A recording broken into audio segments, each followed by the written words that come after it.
Good morning students. सो हम पढ़ रहे थे animals in danger and interesting insects, 4th chapter of your English delight text book. तो हमने क्या पढ़ा है इसमें? हम उन एनिमल्स के बारे में पढ़ रहे हैं जो एक्सटिंक्ट हो चुके हैं और जो एक्सटिंक्ट होने के वाले हैं, ठीक है, होने वाले हैं। एक्सटिंक्ट मतलब बताया था मैंने, जो ख़त्म या गायब होने वाले हैं उनके बारे में, जिसमें हमने 4 ऐसे एनिमल्स देखे जो गायब हो चुके हैं, मतलब ख़त्म हो चुके हैं। और टाइगर के बारे में भी पढ़ा हमने। अब हम पढ़ने वाले हैं क्रोकोडाइल्स के बारे में। हमने क्या पढ़ने वाले हैं कि टीचर्स उन बच्चों को कहाँ लेके गई? क्रोकोडाइल फार्म में लेके गई, और वहाँ से बच्चे क्रोकोडाइल्स के बारे में ऐसे लिखे। उसमें उन लोगों ने क्या लिखा है, चलिए पढ़ते हैं। Crocodiles are great hunters of the jungle rivers. Crocodiles जो होते हैं वो जंगल की नदियों में रहते हैं, और वो बहुत ग्रेट यानी महान हंटर होते हैं, यानी शिकारी होते हैं। They eat fish, birds and animals. वो फिश यानी मछली, चिड़िया और एनिमल्स खाते हैं। Many crocodiles eat once a week. बहुत सारे क्रोकोडाइल्स ऐसे होते हैं जो वीक में एक ही बार खाना खाते हैं।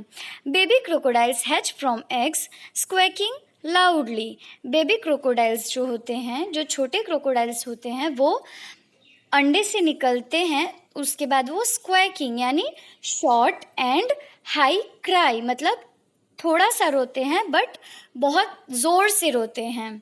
They grow very fast and have big sharp teeth. वो बहुत जल्दी बड़े होते हैं और उनके दांत बड़े और शार्प होते हैं। शार्प यानी नुकीले। Crocodiles grow new teeth every time the old once wear off. उनके पुराने दांत जाते रहते हैं और नए दांत आते रहते हैं।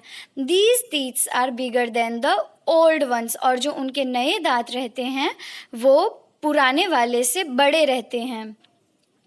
They cannot move their tongue over their teeth like we do. वो अपना टंग यानी अपनी जीभ अपने दांत के पास से लेके नहीं जा सकते हैं, हिला नहीं सकते हैं अपना टंग जैसे हम कर पाते हैं। When they feel hot, they keep their mouth open and the air cools them. अगर उनको गर्मी लगती है तो उनके मुंह, वो अपना माउथ यानी मुंह ओपन करे रहते हैं, जिससे कि फिर ठंडी हवा उनको मिलती है। The scales on their skin protect them from their enemies. उनके स्किन के ऊपर आप लोगों ने नोटिस किया होगा बहुत हार्ड यानी कड़क स्किन होता है, और इसके अलावा उसके वो खुरदुरा रहता है, वो प्लेन नहीं रहता है। तो वो ऐसा क्यों होता है? ऐसा इसलिए होता है क्योंकि वो उनको उनके एनिमीज़ यानी दुश्मन से बचाता है। They have short legs but they can run very fast. उनके लेग्स यानी पैर जो होते हैं वो शॉर्ट होते हैं, छोटे होते हैं, पर वो बहुत फास्ट दौड़ सकते हैं। Some crocodiles can stand on their tail and can do tail walk. कुछ क्रोकोडाइल्स ऐसे भी होते हैं जो अपने टेल यानी पूंछ पे खड़े होते हैं और पूंछ से ही वो चल भी सकते हैं। Crocodiles can not chew their food so they swallow stones. वो अपना खाना चबा भी नहीं पाते हैं, इसलिए वो लोग क्या करते हैं, जो छोटे छोटे पत्थर रहते हैं उनको निगल लेते हैं। The stones mash up their food into small particles like our teeth do. और वो जो छोटे छोटे पत्थर रहते हैं वो उनके फूड को, जो पेट में जाने के बाद मैशअप यानी मिक्स कर देते हैं और छोटे छोटे टुकड़ों में कर देते हैं उनके खाने को, उनके फूड को। Crocodiles are often mistaken for dry log floatings in water as they stay motionless. Crocodiles पानी में इस तरह से रहते हैं कि कभी कभी ऐसा लगता है कि वो कोई लकड़ी है जो पानी में तैर रहा है, क्योंकि वो हिले बिना रह सकते हैं बहुत लंबे टाइम तक।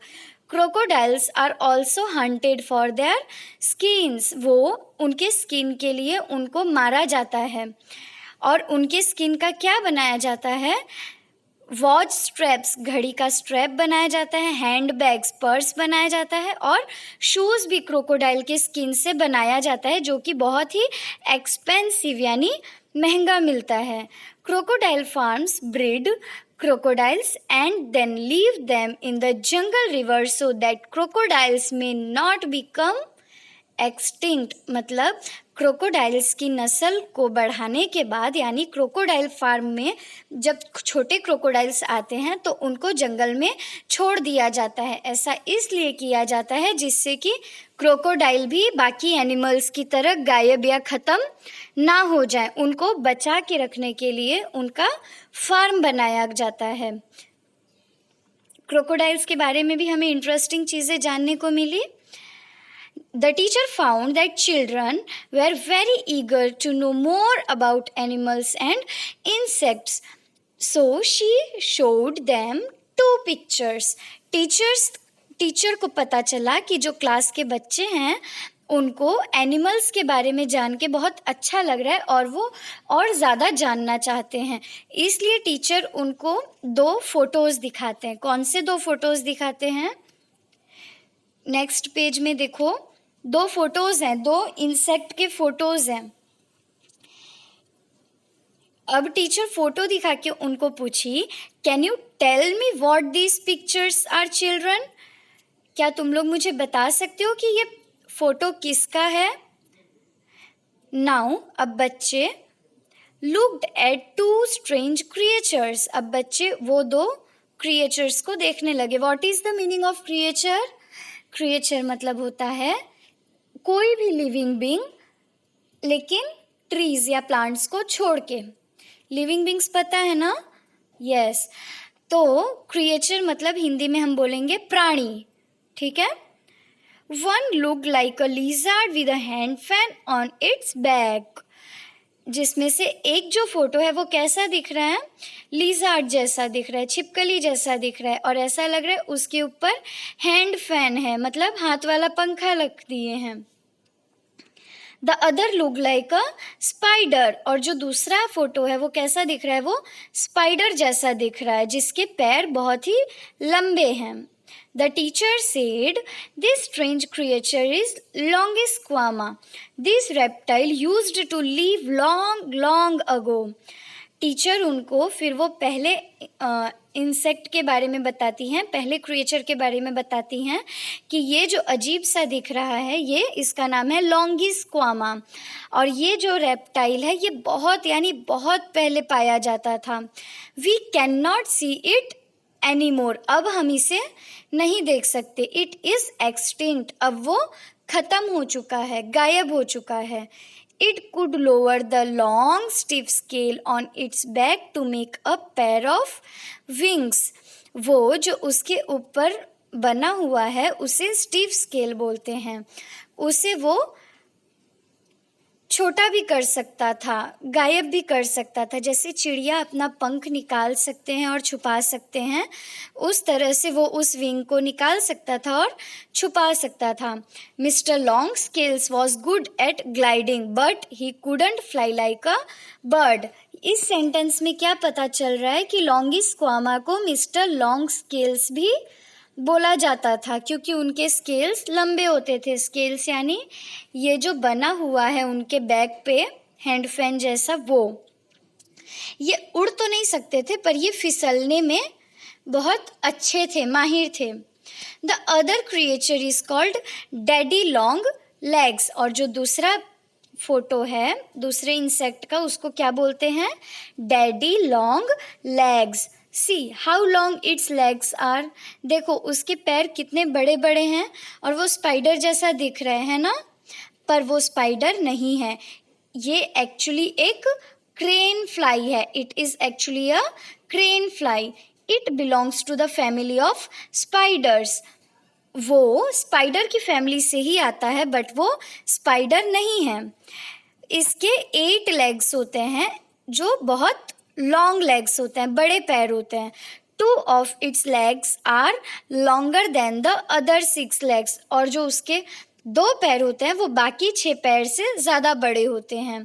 दे आर हेल्पफुल टू ह्यूमन्स। और ये जो डैडी लॉन्ग लेग्स होते हैं ये इंसान के लिए बहुत हेल्पफुल होते हैं। हेल्पफुल कैसे होते हैं? तो ये खेत में से जो ग्रास शॉपर रहते हैं और लोकस्ट्स रहते हैं उनको खा जाते हैं, वैसे इंसेक्ट्स को ये खा जाते हैं। खेत में ग्रासहॉपर अगर रहता है या लोकस्ट रहता है तो वो हमारे खेत को खराब कर देता है। लोकस्ट मतलब होते हैं उड़ने वाले एक इंसेक्ट होते हैं, और ग्रासहॉपर होते हैं जो ग्रास में रहते हैं, ग्रीन कलर के रहते हैं, छोटे छोटे। ओके, टिड्डे भी बोलते हैं हम लोकस्ट, टिड्डे, और ये हमारा खेत खराब कर देते हैं। इसलिए खेत में अगर डैडी लॉन्ग लेग्स होते हैं तो वो ऐसे इंसेक्ट्स को, इसके अलावा मच्छर या जो दूसरे फ्लाइज यानी मच्छर जैसे छोटे छोटे उड़ने वाले इंसेक्ट रहते हैं उनको भी खा जाते हैं, जो कि इंसान में बीमारी बढ़ा सकते हैं। मच्छरों से बीमारियां होती हैं, उसी तरह दूसरे फ्लाइज से भी बीमारी होती है। तो डैडी लॉन्ग लेग्स अगर रहते हैं तो वो इस तरह के इंसेक्ट्स को खा के ह्यूमंस की हेल्प करते हैं, उनका क्रॉप्स यानी खेत बचाते हैं और बीमारी भी उनमें फैलने से बचाते हैं। You can see it gardens and farms. Their teacher then took the children out to the garden, perhaps to find daddy long legs. इतना एक्सप्लेन करने के बाद, इतना समझाने के बाद बच्चों की टीचर उनको गार्डन में लेके गई। शायद बच्चे वहाँ पे डैडी लॉन्ग लेग्स ढूंढने लगे। डैडी लॉन्ग लेग्स ख़त्म हुआ नहीं है, हम उसे अभी भी देख सकते हैं, पर वो अब पहले से बहुत कम पाया जाता है, वो जल्दी ही ख़त्म हो सकता है। तो इस चैप्टर से हमें ये सीखने मिलता है कि हमें एनिमल्स को मारना नहीं चाहिए, हमें उन्हें बचाना चाहिए, क्योंकि हर एनिमल हमारी किसी न किसी तरह से हेल्प करते हैं और हमारे लिए अच्छे होते हैं। इसलिए हमें एनिमल्स को नहीं मारना चाहिए, वरना हमारे बाद जो जनरेशन होगी वो उस तरह के एनिमल्स को देख नहीं पाएगी। जैसे कि हमने स्टार्टिंग में 4 एनिमल्स को देखे, हम जिसे फ़ोटो में ही अब देख सकते हैं, रियल में जो अब हमें कभी नहीं दिख सकते। क्यों? क्योंकि वो ख़त्म हो गए हैं, जो हमें नहीं करना चाहिए था। Okay, thank you students.